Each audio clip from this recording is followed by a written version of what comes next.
And I think it's always exciting to find that I almost would say the woman, the feminine here, plays a very significant role in our global view of who God is and who the ecclesia is, who the church is. So we will cover that. So the book that I'm basing today's discussion on is my Becky book. Super inexpensive book. You can get it on Amazon, and it's called Divorce and Remarriage in the Bible. And the reason that this book is so, I just feel like all the Becky books are important. They're all really, really helpful.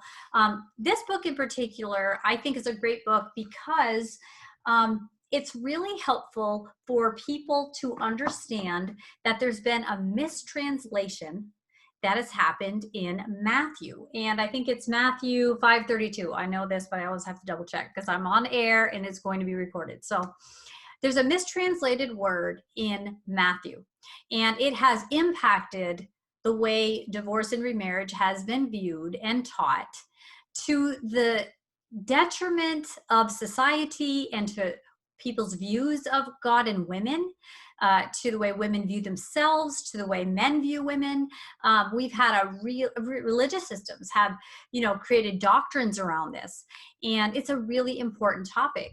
And I studied this topic for 10 years before I did this book, because it just felt like such a massive mistake that I kept thinking, am I sure that I have this? Like, why would I know something that, a couple, massive interpreters had wrong for hundreds of years? Like, why would little me, in Springfield, Tennessee, be researching this, which is where I was living in Tennessee at the time. Like, why would I be figuring this out? And as I was studying, I was starting to realize that I wasn't the only person who had actually come across this. And I definitely had resources to draw from, though of course I have my own take on, a twist on it that I have found. And so we all have to do what we are all called to do. So I will show you this through my lens.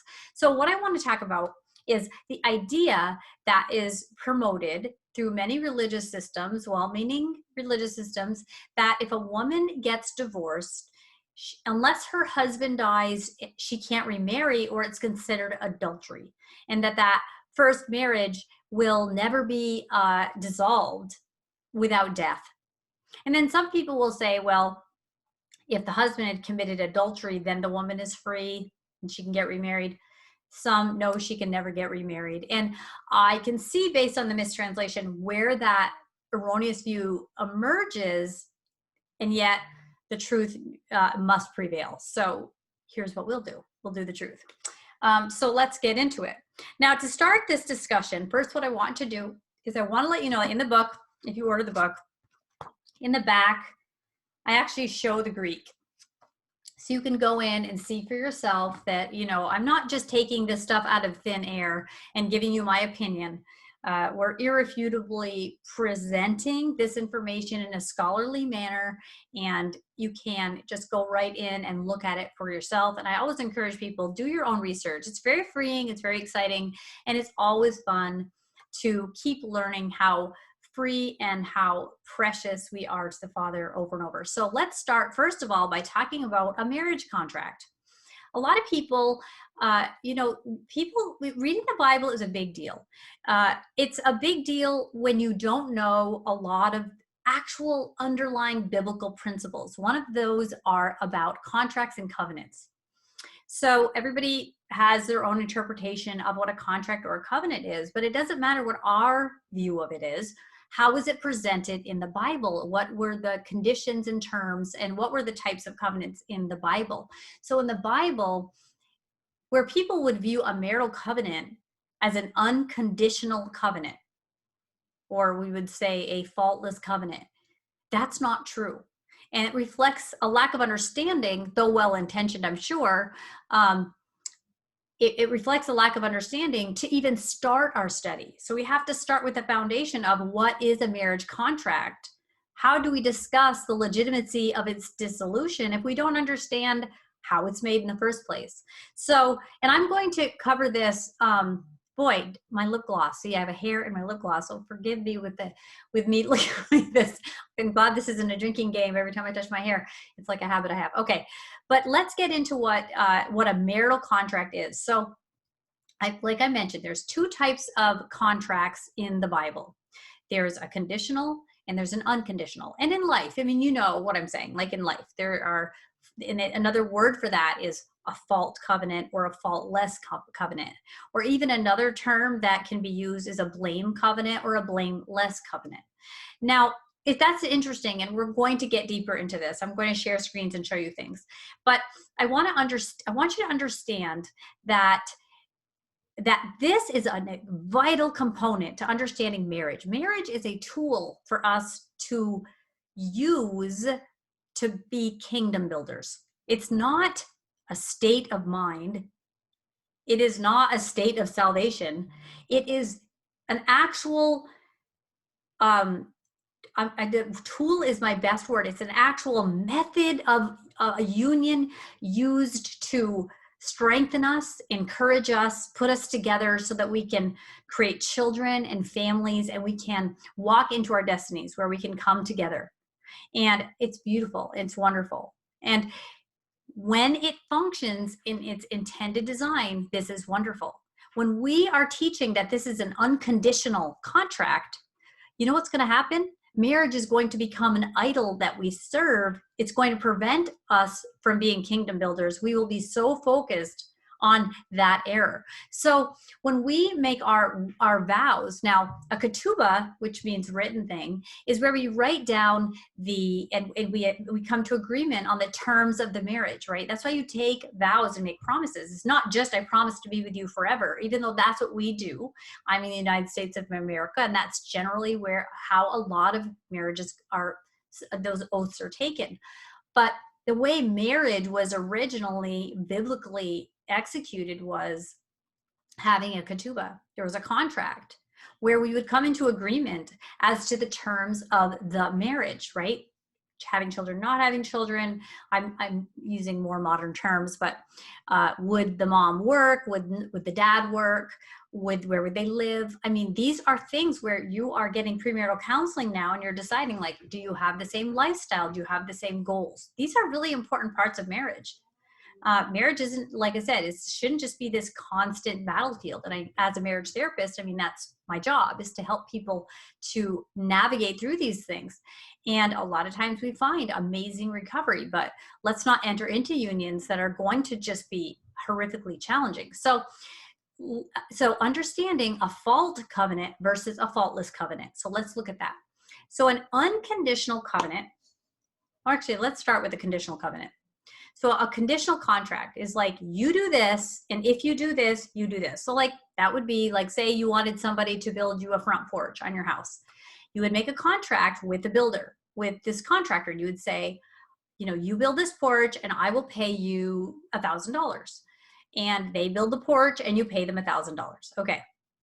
That is a conditional contract, a fault contract. Now, if the contractor goes into default, right, he doesn't build the porch, you don't pay him. He's broken the contract, which nullifies the contract. It voids it.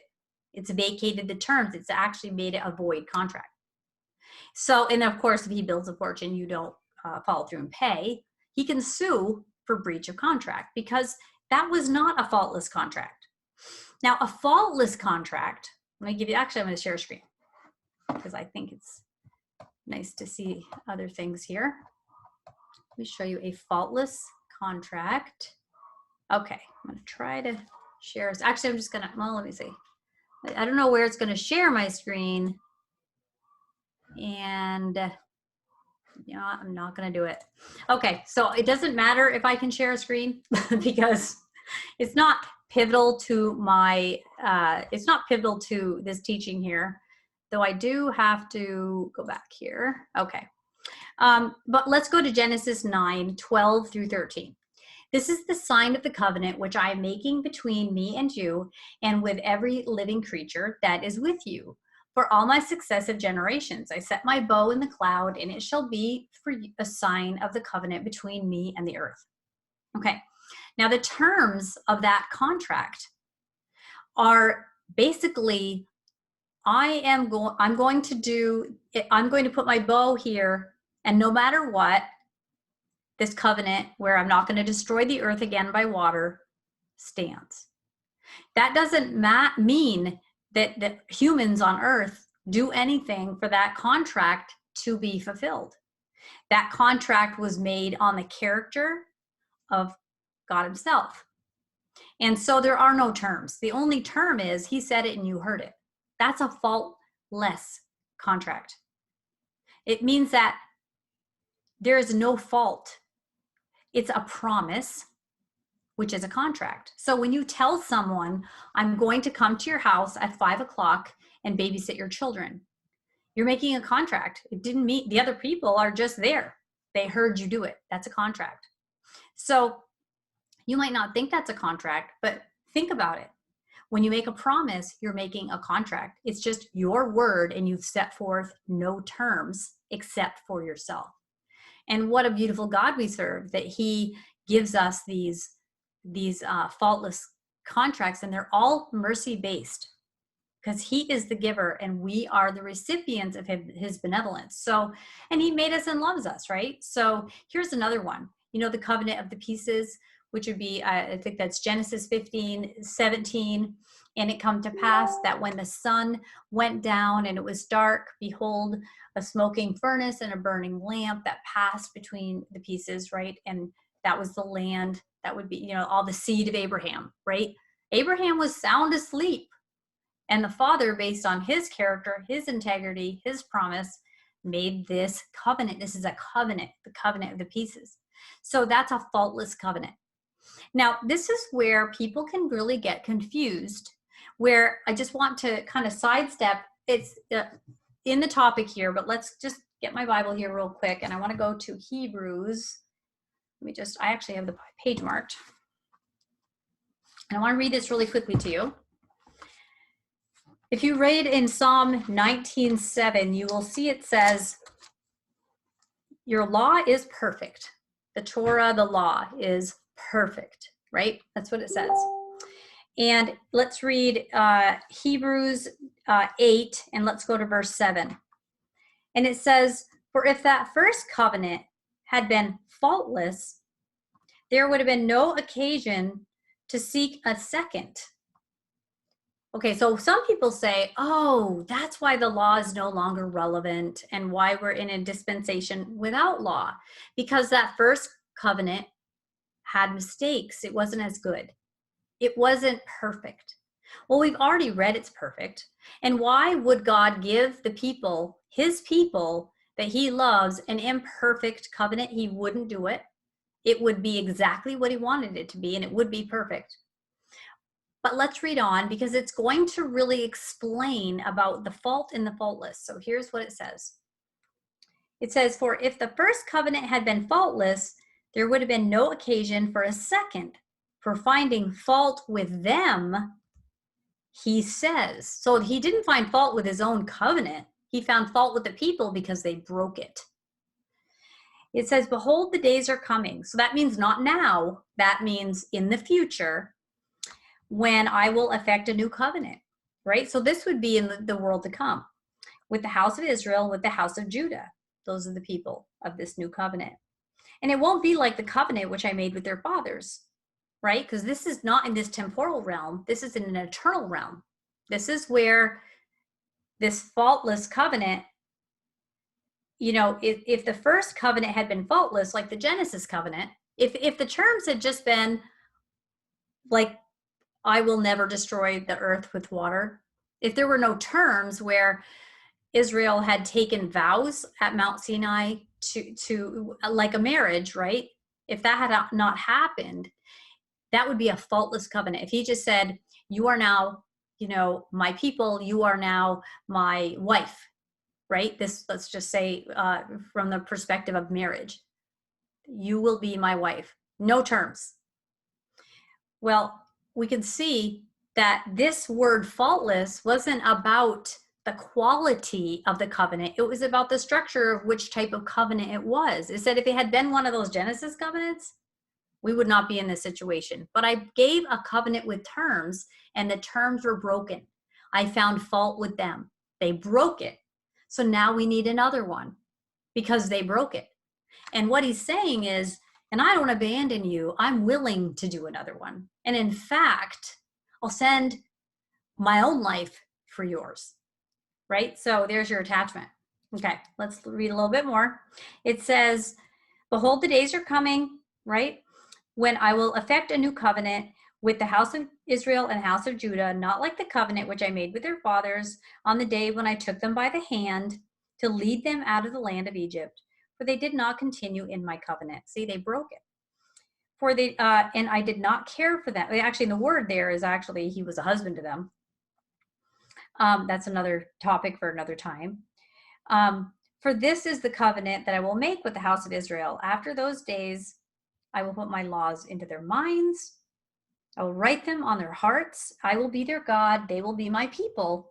And they shall no longer teach everyone, his fellow citizen, and everyone and his brother, saying, know the Lord, for all will know me. This is about, and I will remember their sins no more. So this is a future covenant where there's no backing out of it because it's eternal. It's eternal. This covenant, what he's not saying, I gave you a bad covenant. What he's saying is, you broke it, but there's an eternity waiting, and I'm in. That's what he's saying. See, we perjure him profoundly when we don't understand how much he loves us and how our being created by him was the gift he gave himself. And he is spending this temporal experience unwrapping that gift.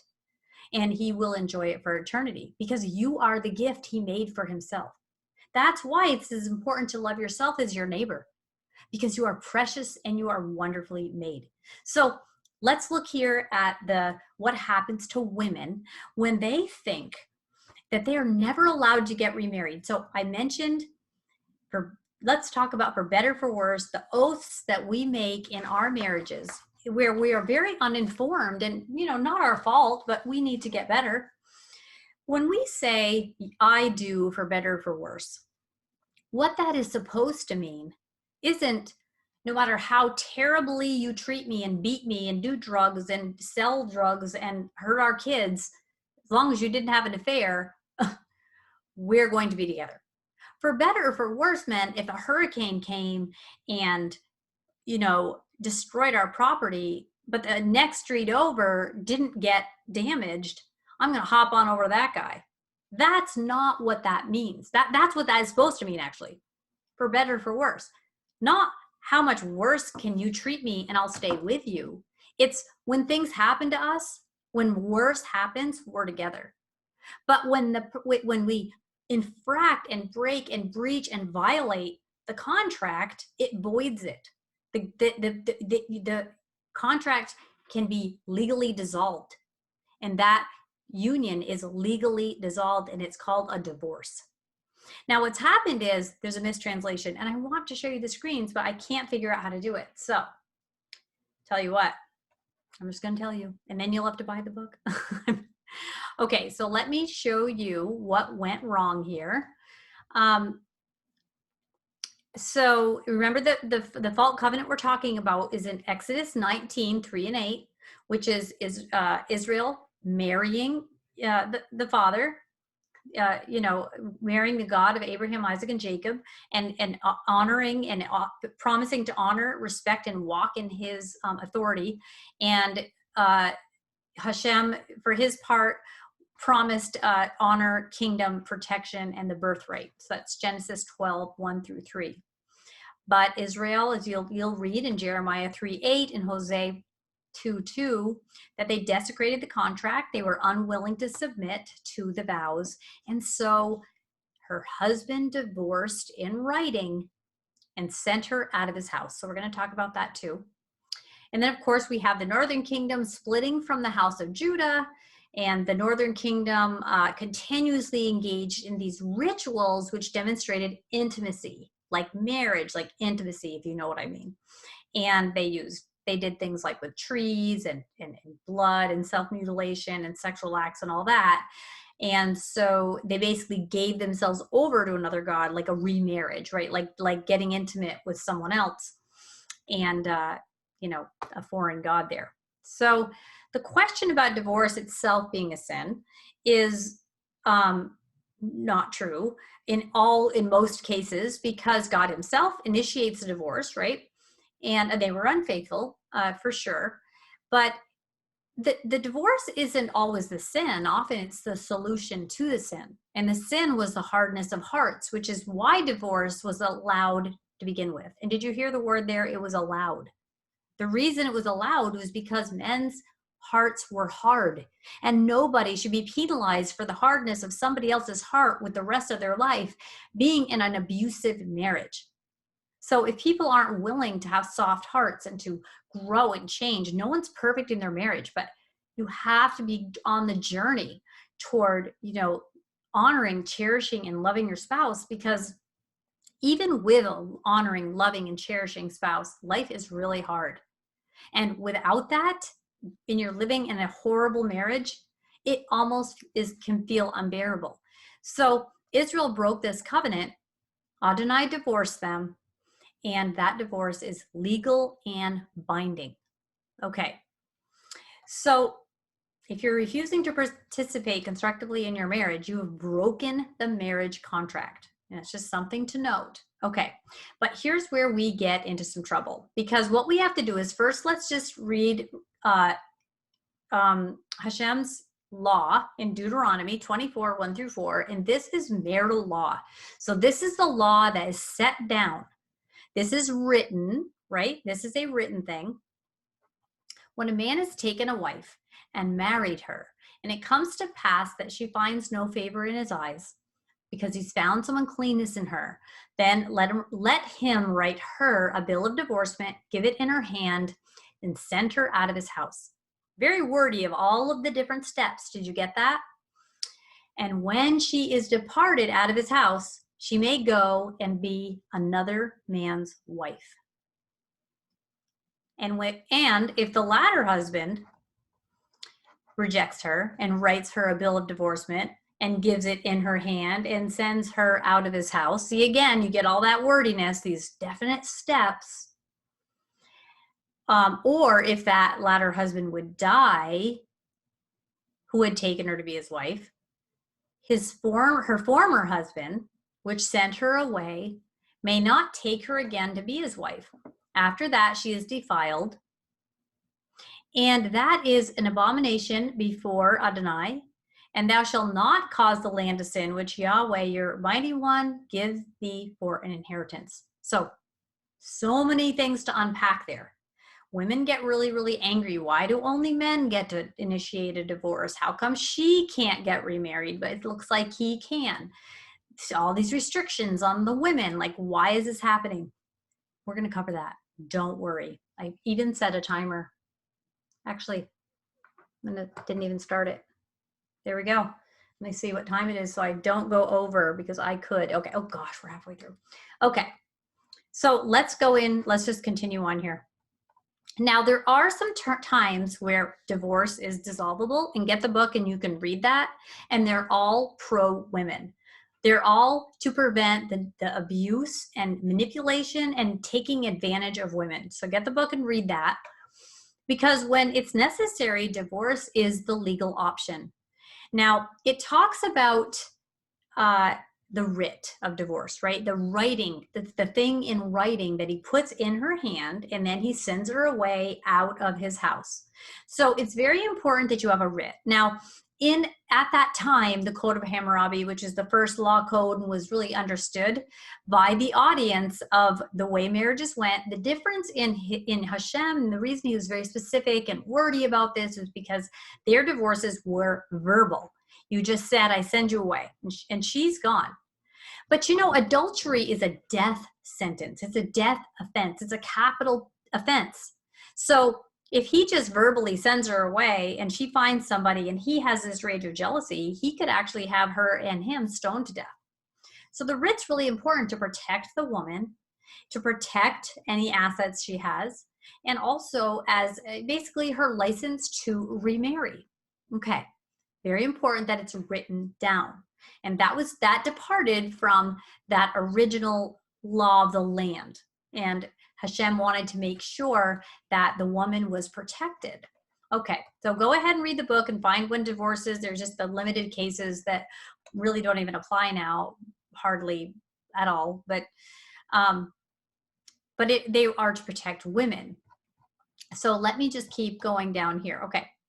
Now, remember it says that once a man has, now could a woman get divorced? Yes. The woman would compel the elders, the panel, the Bet Din, whatever it was, the ruling body, they would compel them with what was happening in the marriage, and she would approach them, and they would compel the man to provide a divorce. So but now there's something about that that's very interesting. This is not anti-woman, okay? I want you to understand. I want to show you how through this, there's so much to it, and it really isn't going to be all covered in an hour, but I'll try to hit the highlights, is that it's almost like marriage is like a sculpture, or like almost like a living allegory. I don't even know if that's a thing, because I think an allegory is like not supposed to be living, but it's like a living allegory. It's like a picture of God and his bride. Like marriage, and the woman represents the church. From my perspective, the way I see this, and this would include men because men are part of the church, but the picture is drawn in marriage. It reflects perfectly with the picture of the church being the bride. So let's go and look here. Let me see here. Because she may go be another man's wife. So let's get into where this mistranslation is. I wish I had more time, because I would love to cover all these things about what were the grounds for divorce. Get the book, it's in there. What were grounds for divorce? It wasn't just adultery. That was definitely would sever the contract, but there were other ways that people would break their marriage vows, and it would nullify that contract. Okay, let's go. I'm trying to look down here. I would like to show you these screens, but I don't know how to do it. Okay, so there's the three main terms that are used to describe the aspects of a marital union are marry, put away, and divorce. And then after you're either married, put away, or divorced, you're bound or loosed, which would include being a widow or a widower, right? Because you would be loosed. You'd be divorced, or you'd be widowed, or you'd be bound, which would mean you'd be betrothed, or you'd be married.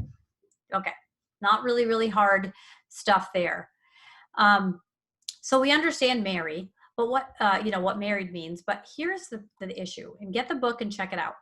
What we're doing is they were translating a word for put away, which just means, like in our day, meaning getting separated, which in most states you're required before a divorce. You have to be separated for like 6 months. In some states, I think it might be 3. But you have to be separated, and then you're allowed a divorce, right? So put away would be separated, right? Put away, not legally divorced, just put away. And then divorce would be that legal dissolution of the marriage, legally. Okay. So a man couldn't just put his wife away and not give her a license to remarry. She didn't have, reach out programs through their local college to have a life, right? These women relied on men to provide for them, right? They went from their father's house to their husband's house. That's what happened. So we can't use the words divorce and put away interchangeably. Number one, because they mean different things. And number two, they're different words. Okay. They're different words, and they have different meanings. And so you have to understand how important that mistranslation is in Matthew. So if you're saying this, let me just see if I can explain this. I'm not going to even give you the words. You can get the book and read that. But if a woman, let me just read you the actual, get here. Okay. This is where Yeshua is in. Actually, we're going to go to Mark 10:2-9 to start, just because I think this kind of segues into what I'm going to say. The Pharisees asked Yeshua if it was lawful to put away one's wife, right? And what does Yeshua say? He says, well, what did Moses say? So he redirects them to the original law that is in stone, so to speak. And of course, they answered correctly that Moses had commanded them to write a bill of divorcement and to put her away. So both, write a bill of divorcement and put her away. So they were testing him. It says they tested him. And because they're like, can we just put her away? Not divorce her? Like, can we do that? He's like, what did Moses say? That was his answer. Like people now, people ask these questions of politicians, and the good ones say, what does the Constitution say? You know, it's a similar thing. So and then Yeshua talks about why divorce was allowed. And yes, it's allowed. For the hardness of your hearts, he wrote you this precept. And there are parameters around it. So this is something that is allowed, because from the time of creation, there had to be a way to manage broken marriage contracts through divorce. And people shouldn't be trapped to people who refuse to cherish their spouse. So that's what laws are for. It's to protect people, to create healthy boundaries, and to help people be kingdom builders. Now, let's look at, I just want to get to this Matthew 5:31. And this is where this passage is so misunderstood. Now, in the King James Version, you're going to see this translation. It says, it has been said, whoever shall put his wife away, let him give her a writing of divorce. But I say to you, whoever shall put away his wife, saving for the cause of fornication, causes her to commit adultery. And whoever marries her that's divorced commits adultery. All right, so obviously, a cursory reading of that, you're like, oh my gosh, that's it. That woman's over. You know, where would she go? She can never get remarried. The word there, whoever marries her that is divorced, the word divorced isn't the word that's used in the text. You have to go into the interlinear and look. What it says is whoever marries a woman that's just put away but not divorced commits adultery. So he's saying the men have to actually divorce the women. They have to give her a writ, or she and whoever she's with will have the death penalty. And he is guilty for her adultery. And there's a lot, I wish if we had more time, we would just really go through this nice and slowly, and it would be better in that way. But we're going to just get make a couple points here, because this is the biggie. This is where women feel like it's so unfair the way God treats women. That's where they're getting this, right? This is one of those things where it just feels so unfair. The man can get, then they go back and they say, well, the man can get remarried and the woman can't. Back in Deuteronomy, like he can get remarried, but if she's been with anybody else, she has all these restrictions around her, and she is, always the one suffering. She's the one with no power, no voice. She's suffering. But you know what? That's not true. And we've been taught that lens, and we filter through that lens, and it's not right. So I want you to just kind of clear the mechanism, and let's look at this from a different perspective. Because obviously, anybody who marries a woman who isn't legally divorced is committing adultery, because that union has not been legally dissolved. And it's very important that she gets what she needs, right? So he's actually imploring them to actually divorce them. He's actually saying, please divorce them. But do women have any power in the Bible? Do they have power? Do they have rights? Do they have a voice? Are they cherished? I want to challenge you a little here, because when we go into Romans, which is where we start getting into, and actually we're saving for the cause of fornication. I'll just mention quickly. The word for there isn't adultery. It was for marriages that were not legally binding according to God's holy law. So like a mother and a son, their marriage wouldn't be valid to God, right? A marriage to a goat, not valid, right? Marriage, different types of marriages that the Father says he doesn't honor, that those marriages, are not valid, so you don't need to get a divorce. because it's sort of like, I think I mentioned this in the book, but the example is like, you know, going to your city council and asking for relief for workman's compensation because your meth lab wasn't doing well. Like, you're not allowed to have a meth lab. So really there's no provisions for you in your state with unemployment, whatever. It's just ridiculous, right? So except for an unlawful marriage, you're going to have to go and get a divorce and give her a divorce. But if it's just you and a prostitute, or you in an incestual relationship or whatever, any prohibited marriage doesn't require a divorce. And there's a list of what those are. So let's get into Romans, because here's where it gets kind of interesting. I mean, I think it's all interesting, but let's get into here. Okay.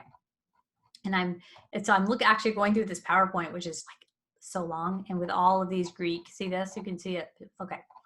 I want to get to Paul. Let's find Paul. Okay.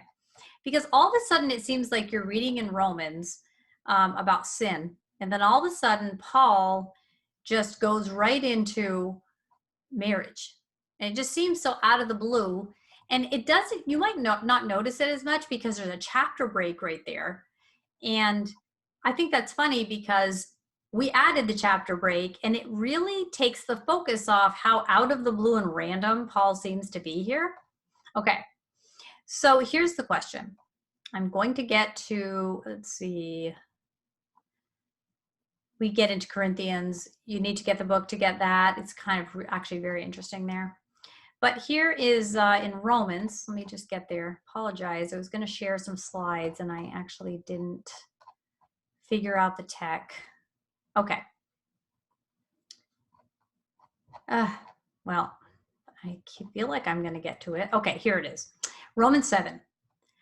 It says, I speak to those who know the law. That's how it starts. So it means there's something in the law that you need to understand. Obviously, it's marital law and Deuteronomy to understand what Paul's saying here. It says the law has dominion over a man as long as he lives. For the woman, which has a husband, is bound by the law to husband. That's what it says. The law to husband. Law of husband, that word. To or of, it's the same. Law of the husband. As long as he lives. So the woman who has a husband is bound by the law of the husband as long as he lives. But if the husband's dead, she's loose from that law of her husband, because you don't get a divorce from a dead person, right? So then, if while the husband lives, she's married to another man, she shall be called an adulteress. But if her husband's dead, she is free from that law, the law of the husband. So she is no adulteress, though she be married to another man. So this is interesting because people think this means a woman could never get remarried as long as her husband's alive. But they're missing, that isn't the point that's being made here. What he's saying is, he's saying she is bound by the law of the husband.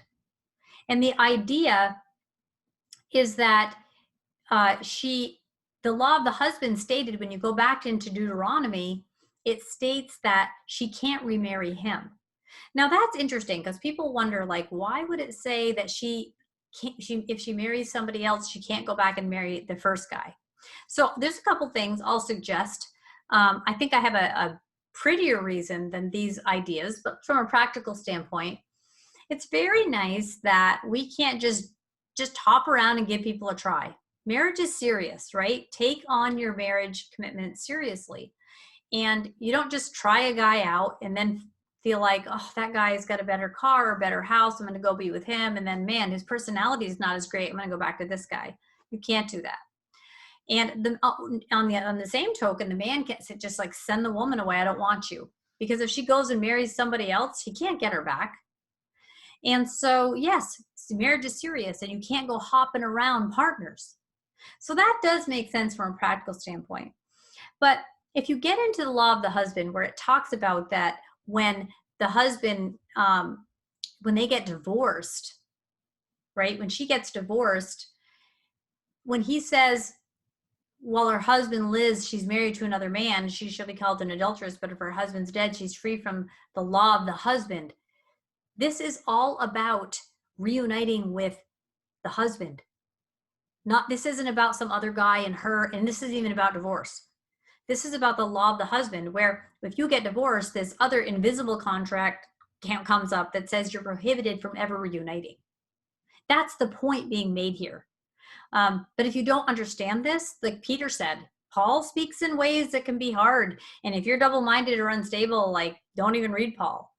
And I would recommend, if you're not really, if you don't understand the Bible, read Paul with supervision, because he's I believe, a Musar sort of talker, and not everybody understands that. But the law of the husband prevented them from reuniting. And so this was sort of this big issue with Israel and Hashem, because he says he divorced them, and she went and got intimate with other gods, which made her ineligible and him ineligible for them to reunite. But it says here that as long as the husband lives, they're prevented. But if he dies, it severs the contract. That would also mean it would sever the prohibition of them getting back together. Because if you're dead, all contracts are severed. But the intelligent thing was him rising from the dead, Yeshua taking on that husband role, rising from the dead, and then there was a fresh new contract. They could get remarried, even though it would be like a first-time marriage because there was a death. You see, it's a very clever scheme. Really, really well played. And if you read the book, you're going to understand it much more. But what I want to focus on, because I've taught on this so many times, that I want to just alter the focus in the time that we have left on something that is important for women to hear. I want you to hear this. So let's just take the idea of the restrictions around the woman here. And I want you to look at this a little bit differently. I don't want you to think about ways that God is marginalizing you, minimizing you, showing you that you're inferior to men. I want you to understand something. I think he's painting a picture of you, and I want you to understand the magnitude of it. Now, this isn't just about women, and I'm not saying women are better than men, because I think this is a picture of the church, and men are part of the church. But the woman is allegorically the church in the marriage. So just go with me here. Now, I go to museums, and I love museums. I love art. My husband and I love to go and look at art and jewelry, gems, whatever. And it seems like as you go, the more valuable the thing, the more security is around it, right? Really, really secure.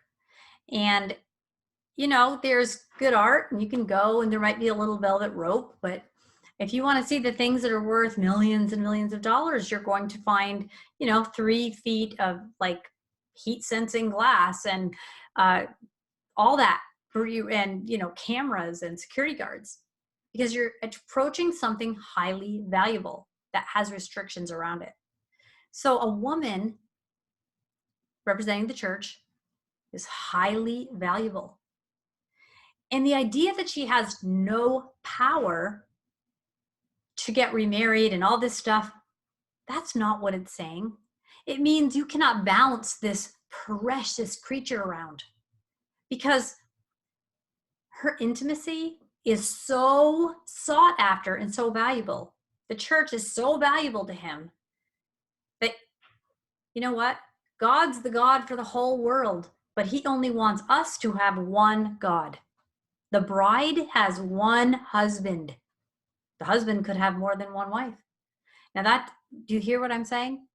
This is a picture of something really beautiful about God himself, about who he is. And so what he's saying is there are more restrictions around this valuable woman, because I'm showing you she's sacred to me.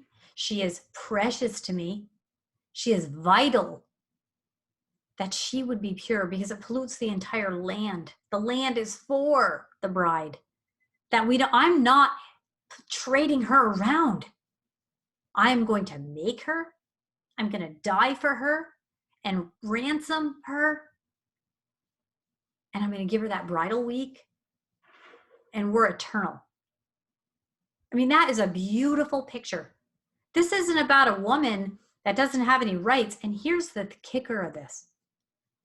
The woman, let's say you get separated from your husband. You know what? You better really be careful if you get separated from your husband. You better make sure that's what you want, and he better make sure that's what he wants.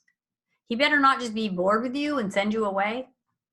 And you better not just be like, I'm just going to play a game and make him miss me. Because if you go and you get married to somebody else and you teach him a lesson, you cannot go back and marry him. So does the woman have power? You know what? The woman has ultimate power because it is her actions. She has the ultimate say in how this thing goes down forever. She has the ultimate say of her own life. She can choose to marry somebody else, and that ends it for that man. He doesn't get to choose. He would have to break God's holy law to remarry her, and that wouldn't even be a valid marriage. The woman has ultimate decision-making power of what she does. He can't stop her from marrying somebody else. She's got a writ. She could stop herself, but she decides. She makes that ultimate decision. She has free will. But she's so sacred that she can't be passed around. She is too precious to God. So don't look at this like you are marginalized and sidelined and squashed. You are elevated as that allegorical picture of what the church is to the Father, because he made people. He made his church. He made you for himself. And if he is the ultimate and all-powerful God, the only big G God, and you're the thing he made that he died for because you were that valuable, if you could just wrap your head around that for just a second, you would be on the floor right now weeping. You wouldn't even be able to stand if you understood that beautiful, most important message that this book is trying to tell you, that you are everything to him. And you know what? I'm going to challenge the idea that we don't deserve mercy, because we serve a just God. And if he gives you mercy, he thinks it's just. And so you do deserve it. You know why? Because anything that God made deserves love, deserves respect, deserves mercy and rescuing, because they're that precious. Whenever I see like a person holding a little baby, and I look down at that baby and the mother, and I think, we would never say that that baby doesn't deserve their mother's love. And is human love better than God's love? Does that baby deserve her mercy? Absolutely. And so I say this saying that certainly we do things that are wrong, and we do deserve punishment or discipline, and correction. Yes, we do deserve it. But as far as love and mercy, those are benevolent traits from an eternal, loving Father. We just can't even touch it. We don't even get it. But the Father is so in love with his creation, and he's so proud of himself for what he did. And why wouldn't he be? You are a wonderfully made, incredibly complex being, full of everything he wanted you to be. And we are a challenge to him. And boy, what a wonderful way to be reminded that you're not perfect, but to him, you're everything. You are everything to him. He's put himself into a place of vulnerability to be rejected by you. So there's something in it for him. Because what's more beautiful than when we come together? And how is that? Even in your own marriage, you might have a tormented few days of distance or whatever, and then you come together and you figure out what's going on. Think of how great that feels when that does happen. Or even just like with a friend, or just in your relationships. When we reconcile, there's just something new in us forever. Some sort of new wisdom that we have about how to be better in everything. So anyway, I hope you did enjoy this talk. I really couldn't cover as much as really, takes a couple hours really to go through it. And even that is pushing it, because the idea of marriage and divorce is so central to the whole biblical theme of who God is and who you are, that it's the Bible, right? That's what the Bible is. So this is the book, Divorce and Remarriage in the Bible. So I mean, it's like actually not even that thick. You wouldn't even think that's not a 2-hour lesson, but it really is, because I hear from people all the time that they actually have to read it and reread it and reread it, and then they send it around to all their friends. So I think it's just like a $7 book, and it usually goes through about 60 people. And anyway, it's very. I think it's a fun read. I don't think it's. I think it's a fun read, and it's an easy one to share with people, especially people who are in bondage, women who feel like they can't get remarried, or a man maybe wants to marry a divorced woman, and they feel or they've been rejected by their fellowship because they found out that they're in second marriages. I mean, these are all really painful things, and I think people are starting to get more aware. I mean, people are starting to be more scholarly in the way that they study the Bible. But anyway, that's what I wanted to say. I wanted to share that with you. I wonder if you could kind of grasp a little bit as to kind of how I was trying to frame the role of the woman with the restrictions around her and the prohibitions surrounding her, is to elevate her sacredness and not to diminish her power. It actually implies that her role is so incredible and she's so important that he would have her like the Hope Diamond behind all the thick glass and all the security guards, but he's got his rules around the woman. And this isn't to say that you have religions where the goddess or whatever. It's not that. That's where they take all this and pervert it, and then they serve that as an idol. And we don't want to serve anything except Adonai, and serving him is where we're safe. And that picture of marriage is about that husband that takes care of his wife, and he doesn't just throw her out to try something else out. This is a husband who died for his wife so that nothing could keep her out of his reach. Not life nor death could keep him away from her. He knew when he divorced her, Israel, that she was still not out of his reach, even though his law said she was. Because what he says, I can go beyond what you can.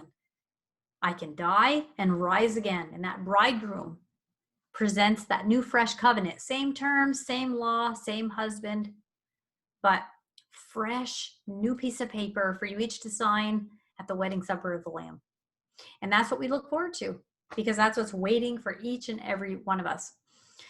So that's where I am. And so I wonder if I wish I could talk in the chat. I'm always used to, at this point, taking questions. Yeah, I'm going to go through for you. Wow, there's a lot you can scroll through. I know in the question answers, we have just some comments. Brenda says, thank you for explaining to us the beautiful picture of the unimaginable love for us.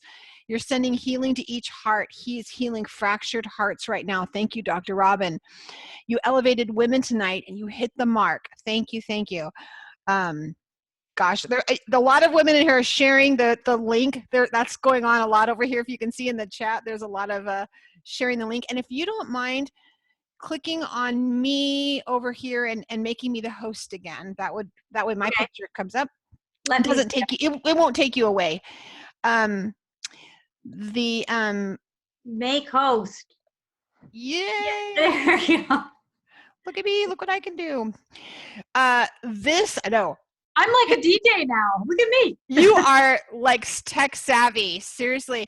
I have to say that I'm in a conference. I'm not really shocking. I'm not really in an auditorium.